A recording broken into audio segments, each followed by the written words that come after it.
क्या आपने कभी सोचा है भगवान शिव के हाथों में हमेशा डमरू ही क्यों रहता है? वो त्रिशूल, भस्म, रुद्राक्ष की तरह ही क्यों नहीं, बल्कि हर बार डमरू ही बजाते हैं? क्या यह सिर्फ एक वाद्य यंत्र है या फिर इसमें छिपा है पूरा ब्रह्मांड का रहस्य? दोस्तों, आज मैं आपको बताने जा रही हूँ उस रहस्य के बारे में जो जानकर आप भी कहेंगे, वाह, डमरू सिर्फ आवाज ही नहीं, ये तो सृष्टि का ज्ञान है। डमरू को सामान्यतः हम एक साधारण वाद्य यंत्र मानते हैं जो हाथों में बजाया जाता है, लेकिन अगर आप शिव ग्रंथों, तांत्रिक शास्त्रों, पुराणों को पढ़ेंगे तो पता चलेगा कि डमरू महादेव का सबसे रूढ़ प्रतीक है।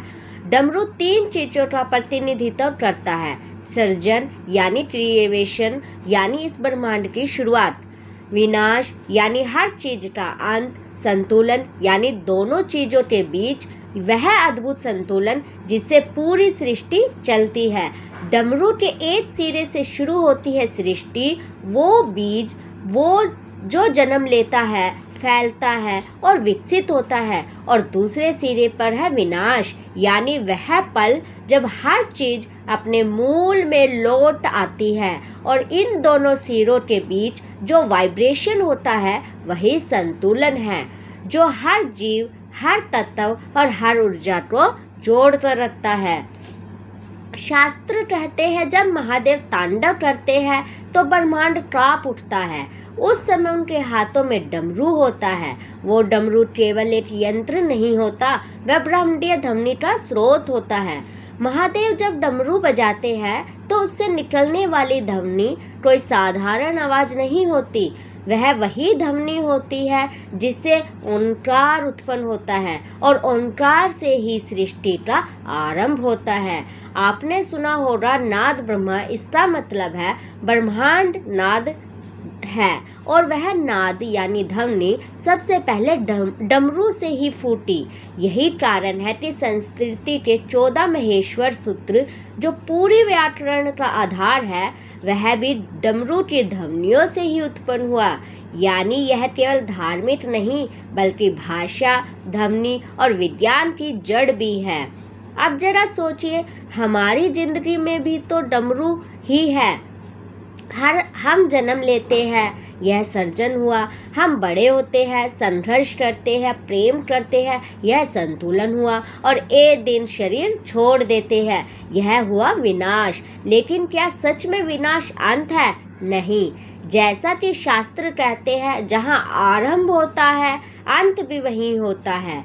डमरू भी हमें यही सिखाता है कि हर एक अंत एक नई शुरुआत है। जैसे डमरू की एक धड़कन खत्म होती है, वैसे ही अगली धड़कन जन्म लेती है। जैसे दिन के बाद रात आती है, वैसे ही पतन के बाद उत्थान होता है। इसका मतलब है, चाहे आज आपका जीवन कितना भी कठिन क्यों न हो, चाहे समस्याएं कितनी भी भारी क्यों न हो, वो भी एक विनाश मात्र है, जिसके बाद एक नया सर्जन जरूर होगा। यही डमरू का संदेश है। अब बात करते हैं तीसरे और सबसे महत्वपूर्ण पहलू, संतुलन की। ब्रह्मांड सिर्फ सर्जन और विनाश से नहीं चलता। अगर संतुलन न हो तो जीवन संभव ही नहीं है।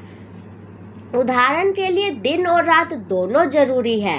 अगर सिर्फ दिन हो तो प्रकृति जल जाएगी, अगर सिर्फ रात हो तो सब कुछ ठहर जाएगा। वैसे ही हमारी जिंदगी में भी सुख और दुख, सफलता और असफलता, प्यार और पीड़ा, सबका संतुलन ही हमें परिपक्व बनाता है। डमरू का मध्य भाग, जहाँ दोनों सिरों की ऊर्जा मिलती है, वही हमें सिखाता है कि जीवन में हर स्थिति को संतुलन के साथ स्वीकार करना चाहिए। तभी हम तांडव के बीच भी शांति पा सकते हैं।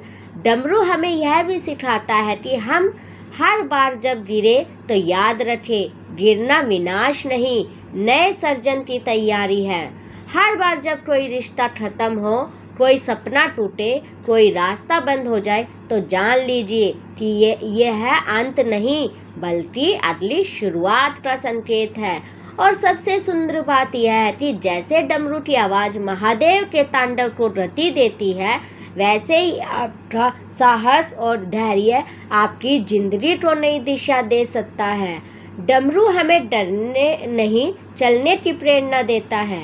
यह हमें कहता है, रुको मत, सर्जन और विनाश के बीच संतुलन बनाए रखो। हर बार उठो, फिर से नया आरंभ करो। दोस्तों, डमरू केवल एक प्रतीक नहीं है, यह हमारी जिंदगी का दर्शन है।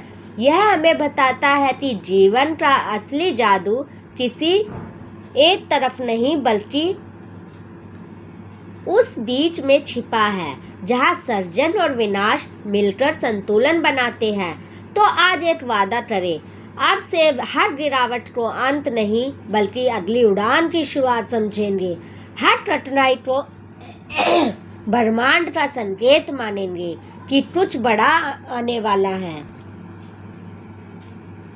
वह हर बार जब जीवन तांडव करे तो डमरू की ध्वनि याद रखे, मैं भी एक सर्जन हूँ, मैं भी ब्रह्मांड की ऊर्जा हूँ। अगर आपको यह ज्ञान गहरा और प्रेरणादायक लगा तो इस वीडियो को दिल से शेयर करें। कमेंट में हर हर महादेव लिखकर महादेव की ऊर्जा को स्वीकार करें और इस ब्रह्मांडीय रहस्य को औरों तक जरूर पहुँचाए, क्योंकि याद रखें, जहाँ समय का आरंभ होता है, अंत भी वही होता है।